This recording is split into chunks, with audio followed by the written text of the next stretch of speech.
안녕하세요 여러분. 부모가 교사다 세강교회 PAT 예배하는 가정 9주차 예수님의 섬김을 따르는 가정이라는 제목으로 함께 말씀의 은혜를 나누겠습니다. 오늘 본문의 말씀 배경은 마태복음 16장의 베드로의 신앙 고백 이후 17장에서 변화산 사건과 함께 예수님의 십자가 사역에 대한 마지막 가르침 이후에 일어난 사건입니다.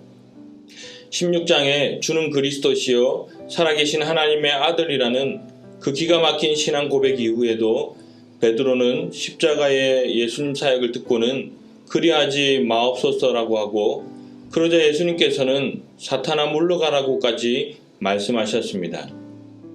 또한 17장에 변화산에서 예수님의 부활의 영광스러운 모습을 보고 베드로는 초막셋을 짓고 여기에서 영원토록 나와 함께 머물자고 하였습니다. 그러자 예수님께서 반드시 떠나야 함을 십자가를 이야기하며 설명해 주셨습니다. 이제 마지막 세 번째 십자가의 가르침은 예루살렘 성에 입성하기 바로 직전에 가르쳐 주셨습니다. 예루살렘은 거룩한 하나님의 도시 성입니다. 하나님이 정한 하나님이 임재하시는 영광의 장소입니다. 세상에서는 도저히 있을 수 없는 장소이죠. 그러나 우리를 위해서 하나님께서 허락하셨습니다. 예루살렘은 하나님께서 만왕의 왕으로 임재하시고 다스리는 곳입니다. 그러나 또한 그곳은 제사를 드리는 곳입니다. 이제는 정말 완전한 제물, 영원한 제물이신 예수님께서 죽임을 당하는 곳이 예루살렘인 것이죠. 사랑하는 여러분, 이제 예수님께서 예루살렘 성에 입성하기 전에 제자들은 완전히 몰라도 결전의 날이 다가왔다는 것을 분위기상 알 수 있을 것입니다.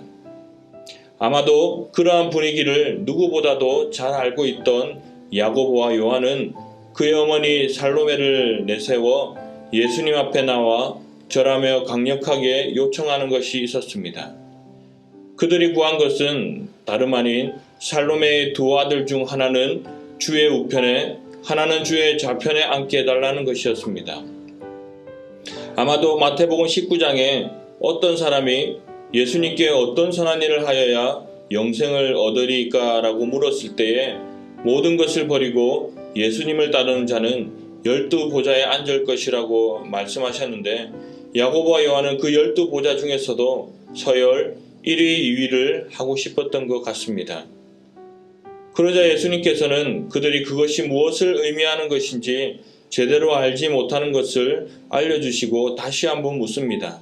내가 마시려는 잔을 너희가 마실 수 있느냐라고 질문하십니다. 그러자 야고보와 요한이 두 번 생각하지 않고 할 수 있다라고 고백합니다. 그런데 참 애매한 상황이 벌어졌습니다. 야고보와 요한은 예수님이 마시는 잔을 과연 뭐라고 생각했길래 당차게 마실 수 있다고 고백했겠습니까? 이제 결전의 날이 다가왔으니 잠깐만 힘든 거 참으면 된다고 생각했을까요? 아니면 조금만 더 예수님을 따라다니면 된다고 생각했겠습니까? 사랑하는 여러분, 주님이 마시는 잔은 무슨 축복의 잔이 아니라 하나님의 진노의 잔입니다.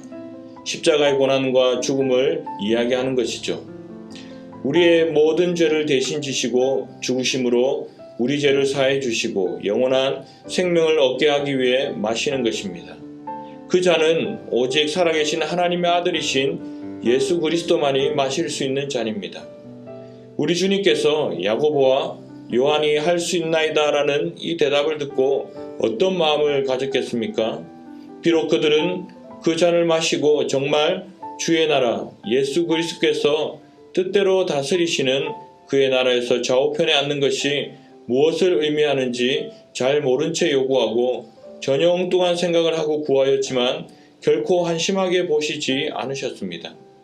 예수님께서는 23절에 대답하시기를 너희가 과연 내 잔을 마시려니와 내 좌우편에 앉는 것은 내가 주는 것이 아니라 내 아버지께서 누구를 위하여 예배하셨든지 그들이 얻을 것이니라고 하셨습니다.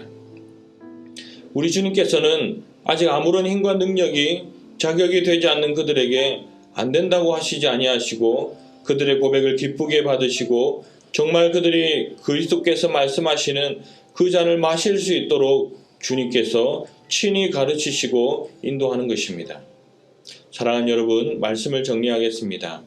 24절 말씀에 야고보와 요한의 소식을 들은 다른 제자들이 분히 여겼습니다. 그들도 결코 다르지 않음을 보여주는 것이죠. 세상은 서로 다투고 서로를 깎아내리고 내가 살기 위해선 네가 죽어야 되고 내가 더 높이 올라가기 위해선 상대방이 나의 발판이 되어야 합니다. 그러나 우리 주님께서는 하나님의 나라는 누구든지 크고자 하는 자는 섬기는 자가 되어야 하고 으뜸이 되어야 하는 자는 너희의 종이 되어야 한다고 말씀하십니다. 우리 주님께서 제자들에게 주님이 마시는 잔이 무엇인지 결론으로 28절 말씀에 말씀하십니다. 인자가 온 것은 섬김을 받으려 함이 아니라 도리어 섬기려 하고 자기 목숨을 많은 사람의 대속물로 주려 함이라고 말씀하셨습니다.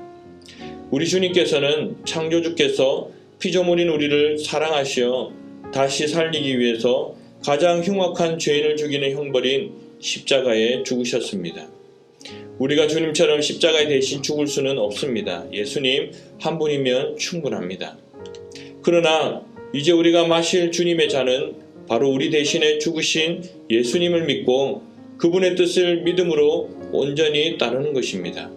우리 주님을 나의 생명 다해 사랑하는 것이죠. 그때 하늘 보좌 좌우편에 앉은 자들의 권세, 곧 하늘과 땅의 모든 권세가 우리 가운데 나타나 우리 주님께서 주의 성령으로 우리와 함께 하시며 더욱 놀라운 일들을 이 땅 가운데서 행하시고 우리의 생명까지도 즐거이 드리며 헌신하며 영원한 생명의 삶을 누리게 되는 것입니다. 예수님께서 내가 너희를 사랑한 것 같이 너희도 서로 사랑하라고 말씀하셨듯이 나보다 남을 더 낫게 여기고 사랑하며 함께 예배드리고 복음을 전하며 살아갈 때 세상 끝날까지 영원토록 우리와 함께 하시며 주님의 좌우편의 놀라운 권세를 누리게 되는 것이죠.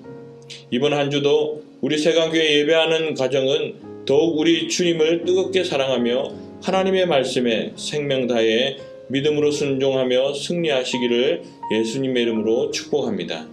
또한 우리의 힘으로 도저히 안 되는 부분들은 좌절하거나 낭망하지 마시고 후히 주시는 우리 하나님께 간절히 기도함으로 넉넉하게 우리 주님의 잔을 마시며 승리하는 가정 되기를 예수님의 이름으로 축복합니다.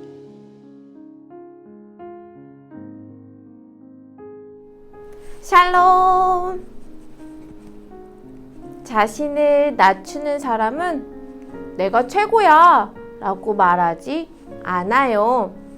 우리 일주일 동안 만나는 모든 사람들에게 최고야, 최고예요 라고 말해보아요. 그리고 하나님께도 하나님은 정말 최고예요 라고 말하는 일주일 되어보아요. 그럼 안녕! 친구들, 안녕하세요. 가족들을 섬기며 최고로 위해주는 방법이 어떤 것이 있을까요? 가족과 함께 마니또 게임을 해볼까요? 제비뽑기로 한 사람이 한 사람을 한 주 동안 비밀리에 섬겨주는 거예요. 어때요? 즐겁게 해볼 수 있겠죠?